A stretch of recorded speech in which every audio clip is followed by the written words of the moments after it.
দেখছো তোমার আব্বাই কি খারাপের খারাপ দেখছো?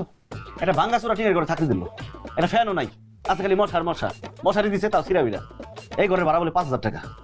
ফাইজলামি না, শ্বশুর বাড়ির আপ্যায়নের উপর কোনো ভরসা নাই, বৃষ্টির মতো এই আছে এই নাই। আরে গরু, খাসি, মুরগি, মাছ, কত কিছু দিয়ে পেট ভরে ভাত খাইছি, তার থেকে নাই আসলাম কোথায়? ডাইল আর আলু ভর্তা। আগে শ্বশুর আমার সাথে কত মিষ্টি মিষ্টি কথা বলতো, শাশুড়ি আদর করতো, শালি আমার সাথে ভালোবাসা দিয়ে কথা বলতো। এখন সবাই খালি বিরক্ত হয়, রাগ করে কথা বলে, কথার মধ্যে কোনো রসকস নাই। এর থেকে আমাকে বাড়ি ভালো। আমার আব্বা আম্মাই আমার সাথে যত খারাপ ব্যবহার করে, তার কথার মধ্যে রসকস আছে, আপন আপন লাগে, ভালো লাগে। না, শ্বশুর বাড়িতে আর থাকুন দেবো না, আমি সিদ্ধান্ত নিয়ে নিছি, আমি আমার করতে যাবো না। ভালো কথাই কইছো, এ না থাকুন যাইতো না, বাপের বাড়ি থেকে শ্বশুর বাড়ি থাকাই ভালো। চলো আমরা কালকেই তোমার বাড়িতে ফিরে যাই। চেষ্টা করে দেখতে তো দোষ নেই, কালকে চলো। তাহলে এই ঘর আমি 5,000 টাকাতে ভাড়া দিয়ে থাকতে পারবো না।